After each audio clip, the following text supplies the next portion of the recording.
Inspiring interviews with today's top landlords. This is the Rental Income Podcast. And now, Dan Lane.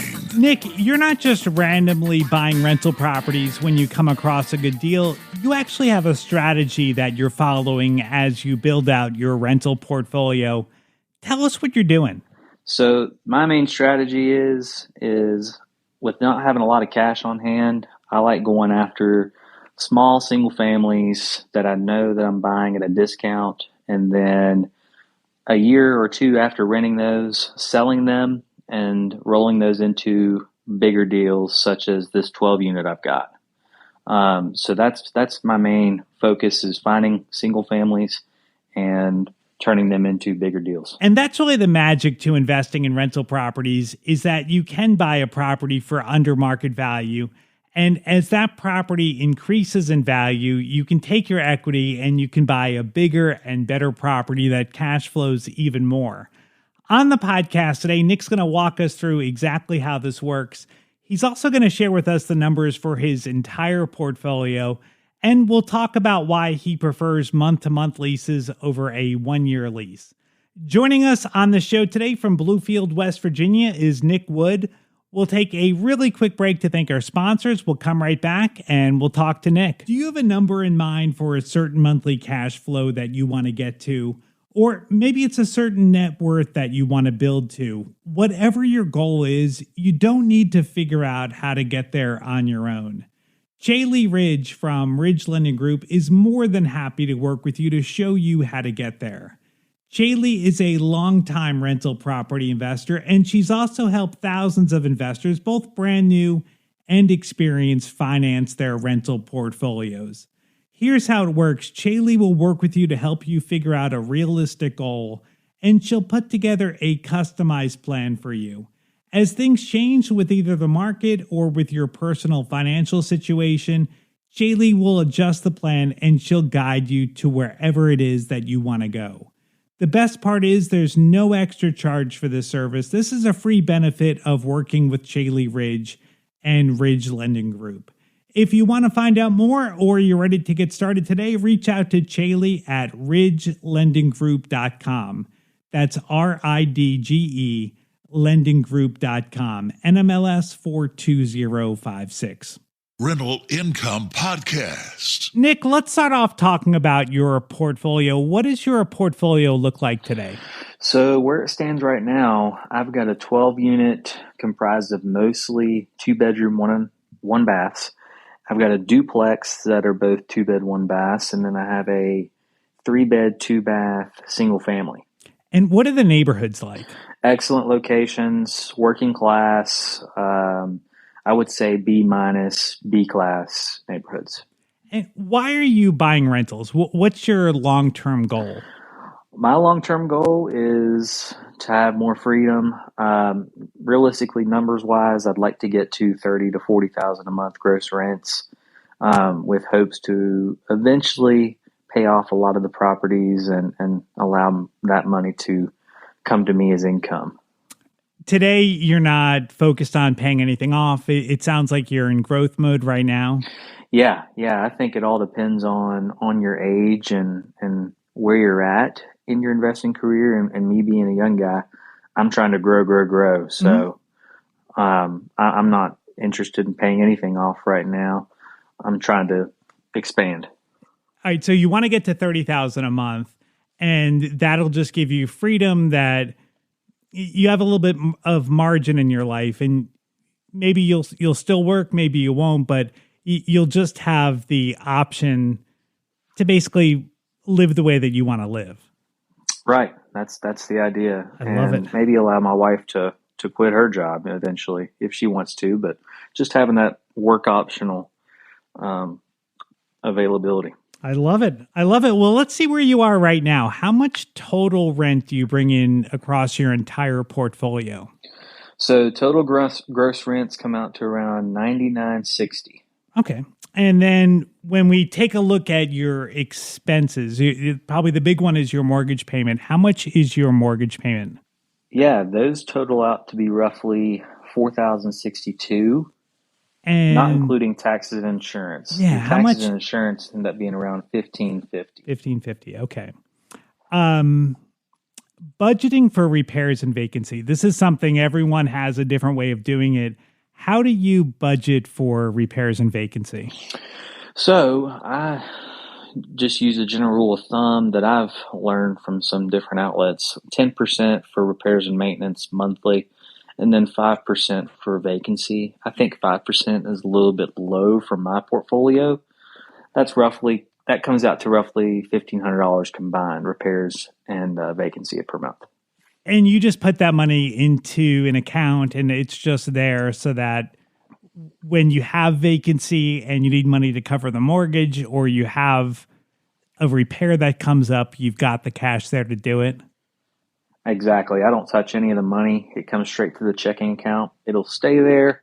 I write a lot of checks out of that account, and I haven't really had to mess with it.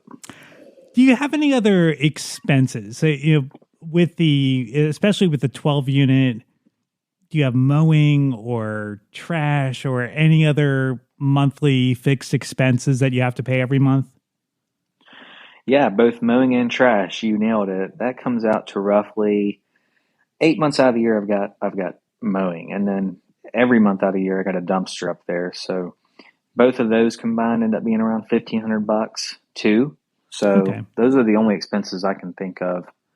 $1,500 a month, and sometimes it's less, but just worst case, you're looking at $1,500. So your total expenses that comes out to $86.12 a month for your mortgages, all your expenses. Could be a little bit less, but that's worst case. It seems like $86.12. So your cash flow is coming out to $13.48 per month. That sounds about right. So what do you do with the cash flow? Like, are you spending that, or do you reinvest that? What do you do with that money? Completely reinvesting right now, Dan. I am adamant about reinvesting into my business and not living out of the business right now. I'm trying to grow. I'm trying to improve my properties, and I've constantly got things that will come up or something goes wrong, and I hate the idea of my account being overdrafted or something. Mm-hmm. So I don't do anything with the cash flow. It just keeps recycling itself. All right, you've got the $13.48 cash flow, and then the $1,500 a month that you're putting into savings. So that's like $2,800 a month. And it could be a little bit more with the mowing. That you're not doing some months. So that money is all just staying in your account and you've got it there. How has that actually worked out? Like, have your repairs ever cost more than the money that you're budgeting?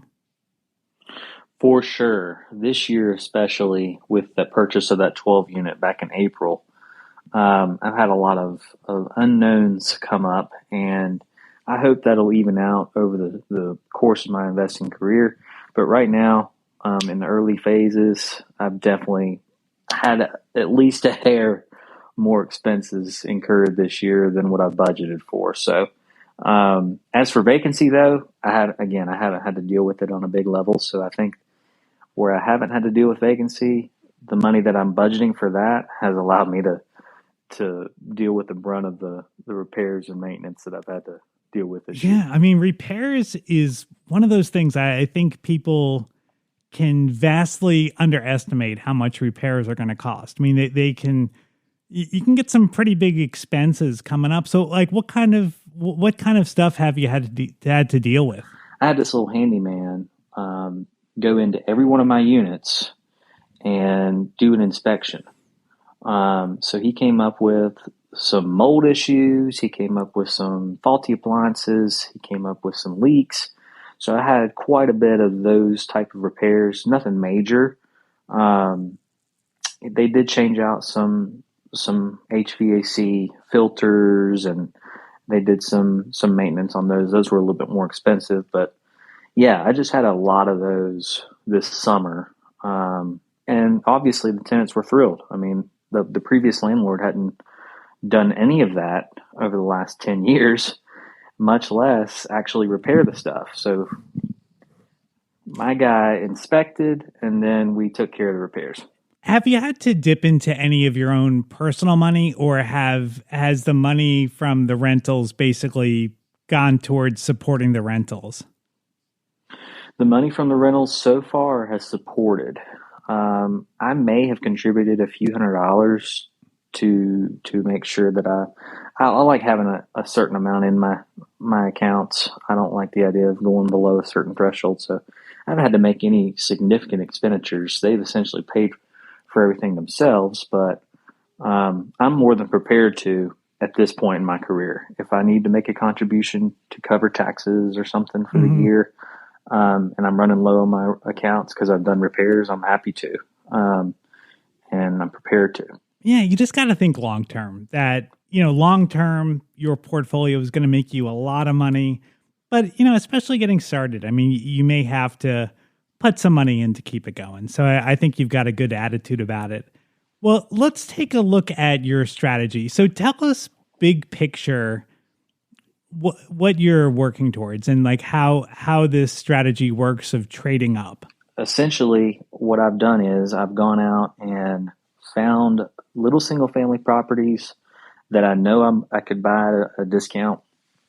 I'd rent them for a year or two, and then on this specific 12 unit I purchased this year, I rolled a single family that I rolled the profits into allowing me to purchase that property. So that's my goal is to continue doing that until I do have enough cash that I can use my own money.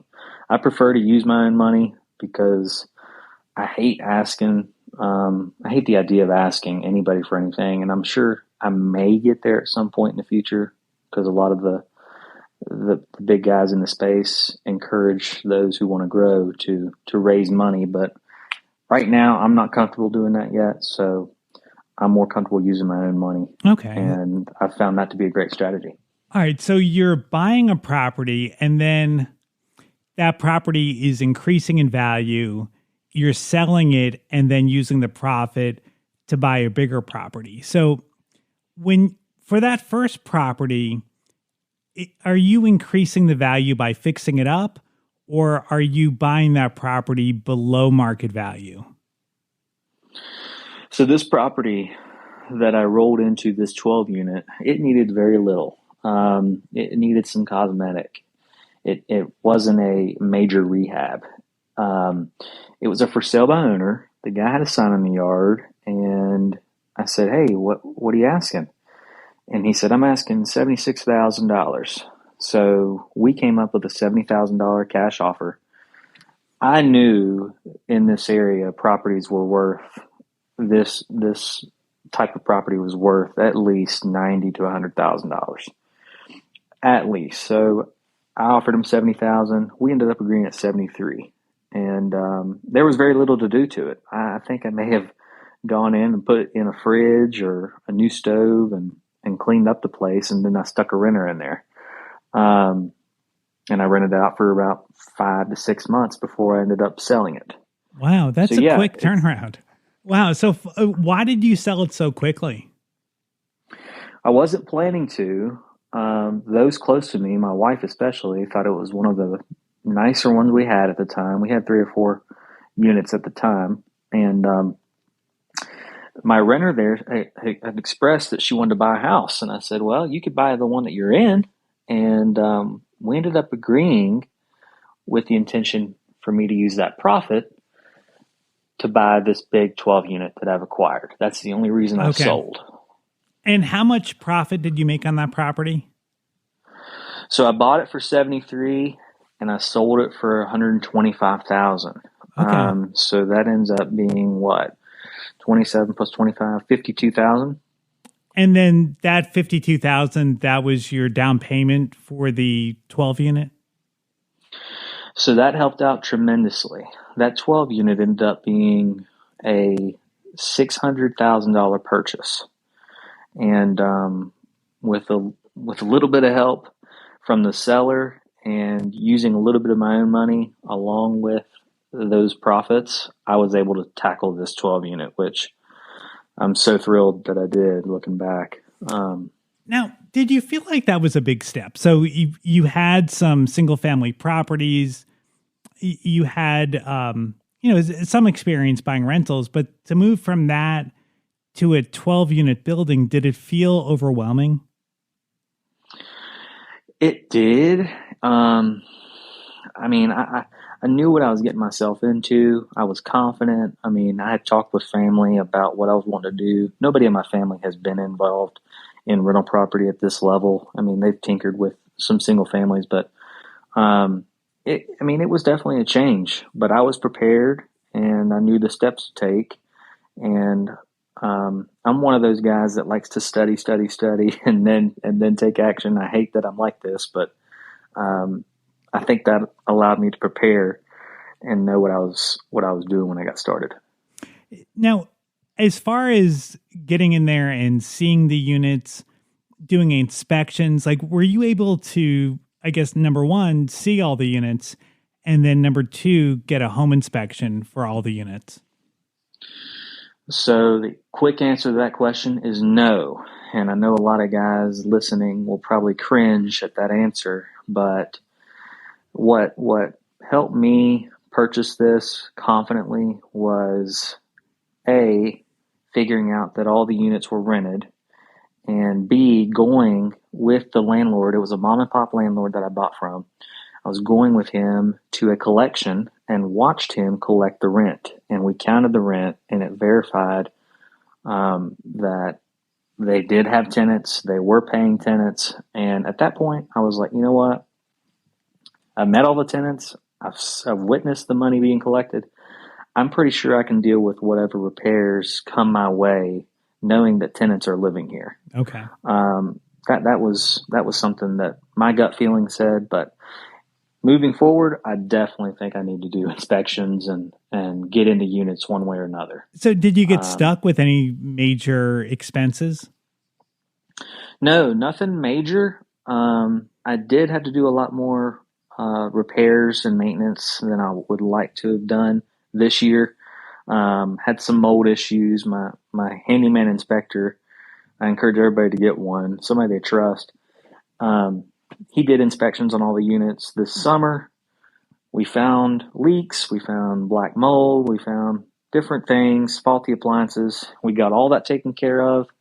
And obviously the tenants are over the moon, thrilled that I'm actually taking action. The last landlord hadn't done any of that stuff, come to find out, for the last 5 to 10 years. Great guy, but I just don't think he was giving the attention that they needed.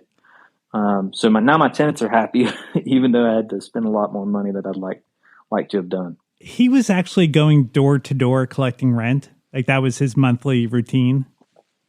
Yeah, well, that with a combination of a tenant there that he had a really good relationship with. She was kind of the owl of the crew, the watching owl of the apartment complex, and she would help with collections too. So I'm trying to transition her out of that role. I don't feel comfortable with her being in that position, being responsible for the monies collected. And so that was how he was collecting. And I witnessed them actually collect the money. It was really an eye opener. A lot of these tenants paying cash. And I mean, he literally had a stack of cash. Wow. And it was like, wow, this is real. I mean, this is money we're dealing with. So are these the kinds of tenants that you could transition to some kind of an online payment platform, or with them being cash payments, they're just not the kind of people that are going to be able to do that? I think absolutely they're the type that I can get to an online platform. I have tinkered with a company called Rent Room. They take a small fee for the rent collection. I think in the beginning when I started, I inherited these tenants. I was glad to know they were on month-to-month rents because I didn't like the idea of having a tenant that I did not want to deal with being on a 12-month lease. So I was thrilled they were on month-to-month. And then I wanted to see what was going to happen. So the first month or two, I wanted to see who was going to pay, who wasn't going to pay, who was causing issues. And then I think definitely at this point, I definitely need to get aggressive on getting them transferred over to paying me in a more safe way than the way they're currently paying. Yeah, it just seems like taking cash it could be problematic. I mean, there's just a lot of risk there. So if you can get them to pay you online, that would definitely, I think, make your life a lot easier. So the leases, the old landlord had everybody month to month. Are you transitioning people once they prove themselves to you to a year lease, or do you like the idea of going month to month? Right now, I'm leaving them at month to month until I really see a full year of paying on time and not causing issues. And I've had a few that I've inherited be late, not respond, and so forth. After the first year, I'll probably have them sign a full year's lease for sure. And that starts in April. In addition to investing in rental properties, Nick is also a full-time realtor. And if you're interested in investing or just learning more about investing in Bluefield or Princeton, I would definitely recommend reaching out to Nick. I think he would be an incredible resource. I've got his contact information on the website. You can find it at rentalincomepodcast.com/episode 398. I'd like to thank today's sponsor for making this episode possible. It's Chaley Ridge from Ridge Lending Group. Chaley is a nationwide lender, and she's got a ton of different loan programs. If you're looking for a way to get your payments lower with the interest rates being a little bit higher, Chaley has a bunch of different options. She has interest-only loans. She has ARMs. She even has first-position HELOC loans. If you want to find out more, or you want to set up a time to talk to Chaley personally, just go to ridgelendinggroup.com. That's RIDGE, lendinggroup.com, NMLS 42056. Thank you so much for checking out the podcast today. I'll be back with a new interview on Tuesday. My name is Dan Lane, and this has been the Rental Income Podcast.